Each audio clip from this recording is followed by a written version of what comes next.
할렐루야. 합등영문에 새로 부임한 담임사관 김기성입니다. 오늘 설교 제목은 새 노래로 찬양하라. 본문 말씀 시편 149편 1절에서 9절까지입니다. 제가 성경 시편 149편 1절에서 9절을 읽겠습니다. 할렐루야. 새 노래로 여호와께 노래하며 성도의 모임 가운데에서 찬양할지어다. 이스라엘은 자기를 지으신 이로 말미암아 즐거워하며 시온의 주민은 그들의 왕으로 말미암아 즐거워할지어다. 춤추며 그의 이름을 찬양하며 소고와 수금으로 그를 찬양할지어다. 여호와께서는 자기 백성을 기뻐하시며 겸손한 자를 구원으로 아름답게 하심이로다. 성도들은 영광 중에 즐거워하며 그들의 침상에서 기쁨으로 노래할지어다. 그들의 입에는 하나님에 대한 찬양이 있고 그들의 손에는 두 날 가진 칼이 있도다. 이것으로 문나라에 보수하며 민족들을 벌하며 그들의 왕들은 사슬로 그들의 귀인은 철고랑으로 결박하고 기록한 판결대로 그들에게 시행할지로다. 이런 영광은 그의 모든 성도에게 있도다. 할렐루야.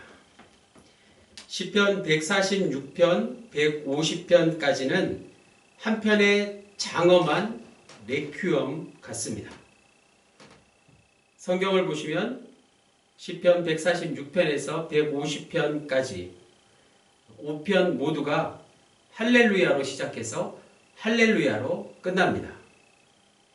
레퀴엠이란 안식이란 뜻인데 번역해서 진홍곡이라고 합니다.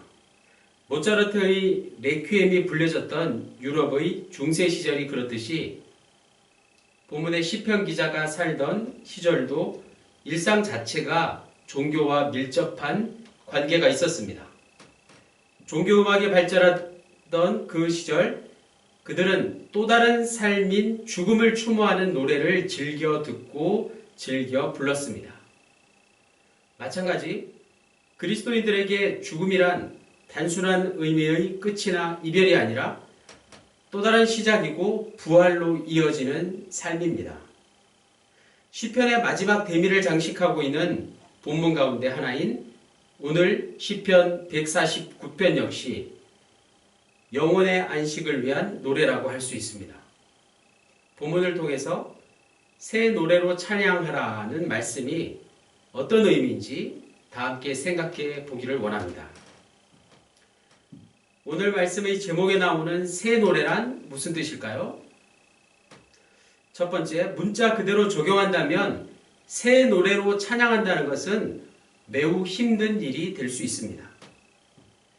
즉, 찬양을 최신곡으로 하라는 뜻이 될 수 있는 것이죠. 생각해보니 새 노래를 부른다는 건 정말 힘이 든다는 것이죠. 찬양 인도나 회중이나 새 노래는 익숙치 않기 때문입니다. 그러나 익숙하지 않음을 극복하라. 즉, 익숙한 것을 내려놓고 하나님을 찬양하라는 뜻입니다.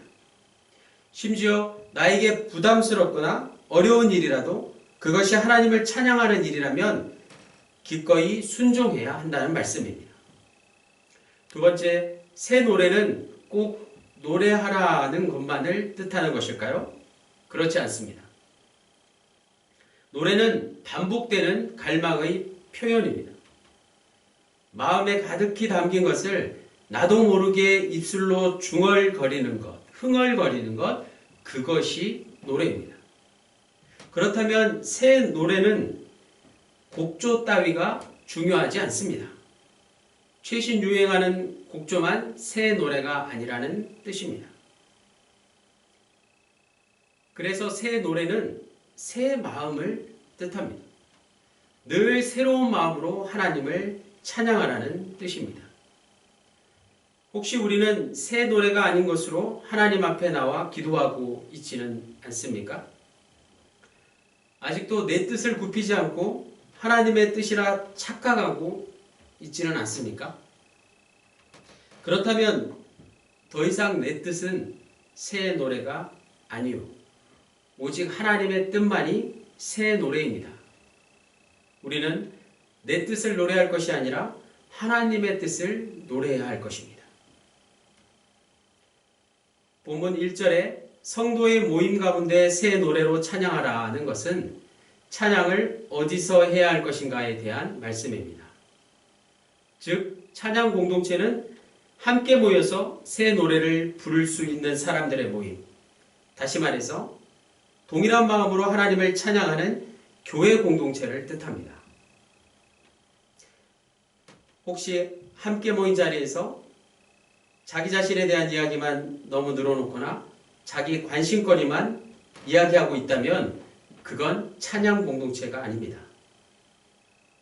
반대로 교회 안에서 열심히 기도하고 성경 많이 읽고 봉사하지만 교회 밖에서의 삶이 그 내용과 전혀 다르다면 그것 역시 찬양 공동체라고 인정받을 수 없습니다.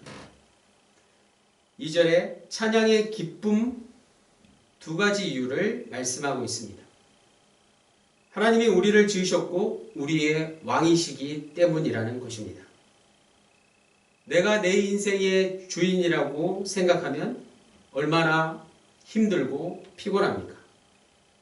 놀랍게도 우리네 인생의 주인이 하나님이심을 깨닫게 되면 그보다 더 기쁜 일이 어디 있겠습니까?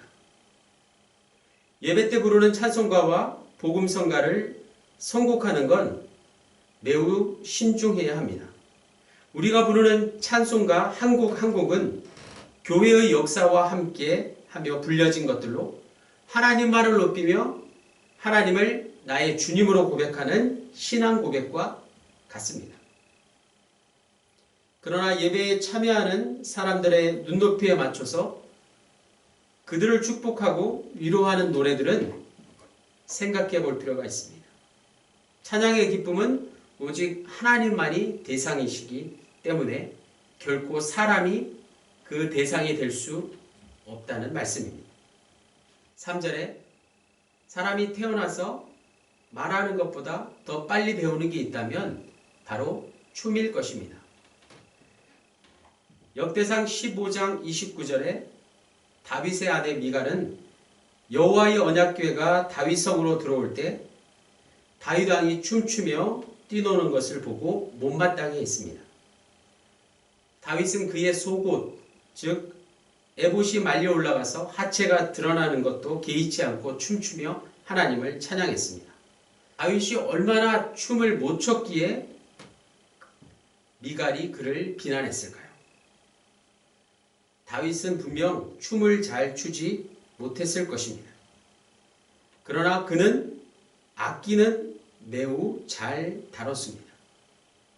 악기 역시 단순히 연주만을 잘한 것이 아니라 다윗의 찬양을 하나님께서 기뻐하신 이유는 바로 다윗의 영성이 찬양과 함께 했다는 것입니다. 이전에 다윗이 섬기던 사울왕의 악령도 물러나게 한 뛰어난 다윗의 수금 연주는 그의 어설픈 춤과 대조를 이룹니다. 하나님은 전문가 수준의 연주를 받으시지만 어린아이의 춤도 받으시는 분이십니다.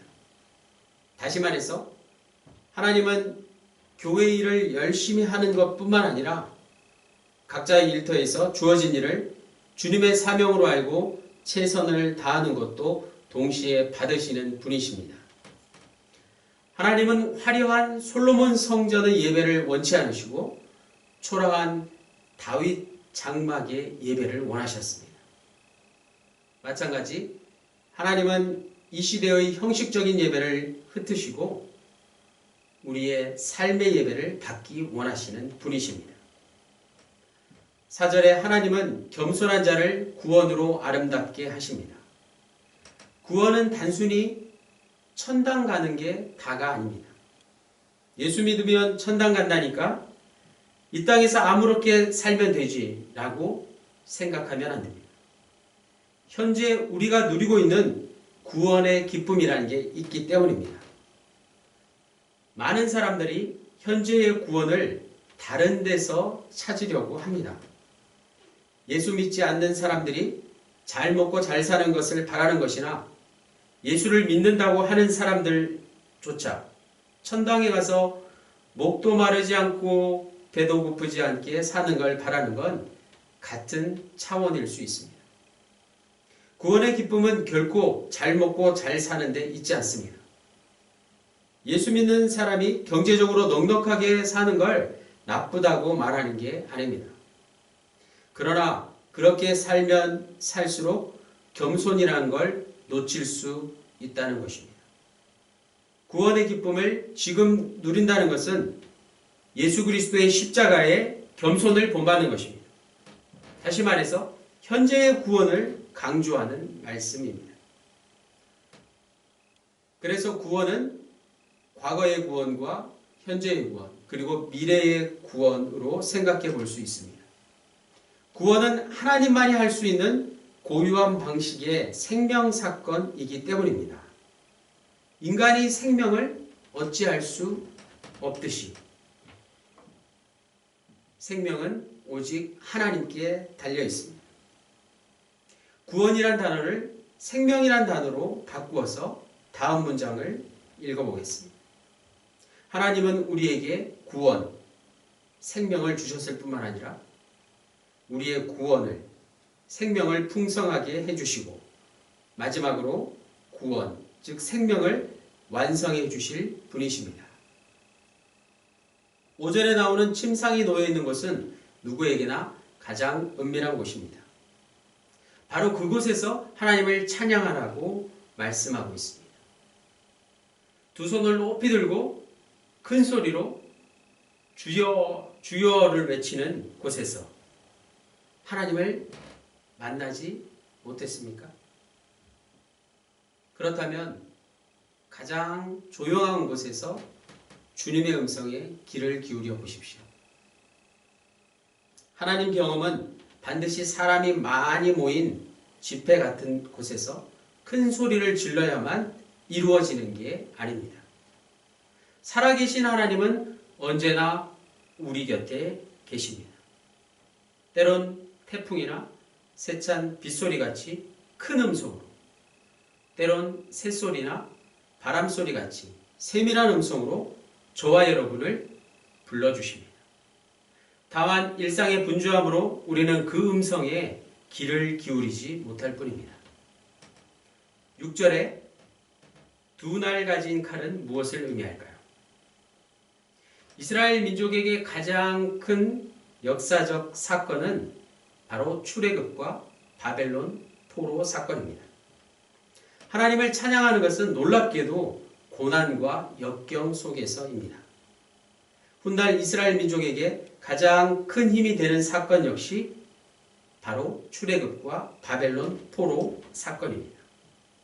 왜냐하면 자신들에게 두 날 가진 칼과 같은 이 두 사건을 늘 기억했기 때문에 그들 앞에 다가오는 사소한 문제 따윈 결코 어려움이 되지 않았기 때문입니다.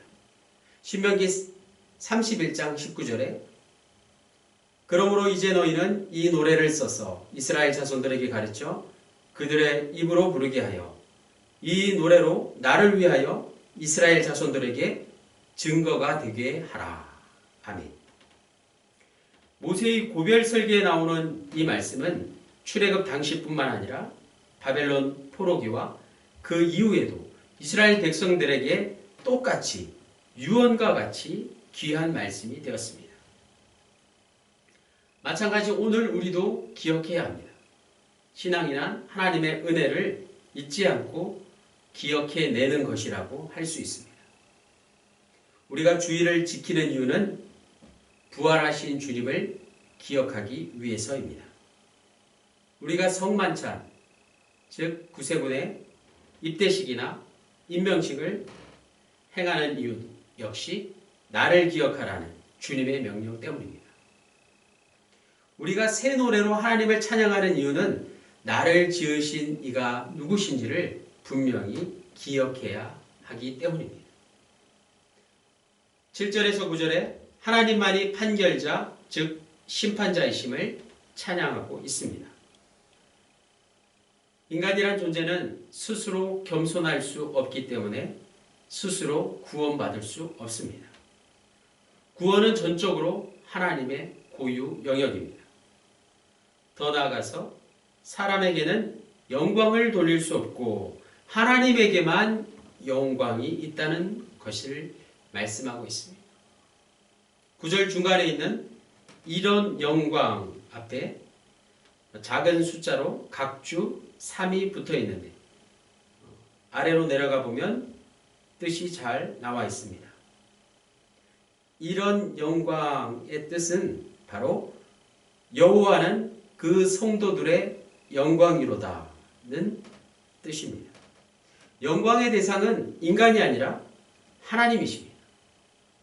따라서 우리가 드리는 모든 예배의 목적은 오직 하나님께 영광을 돌리는 데 있습니다.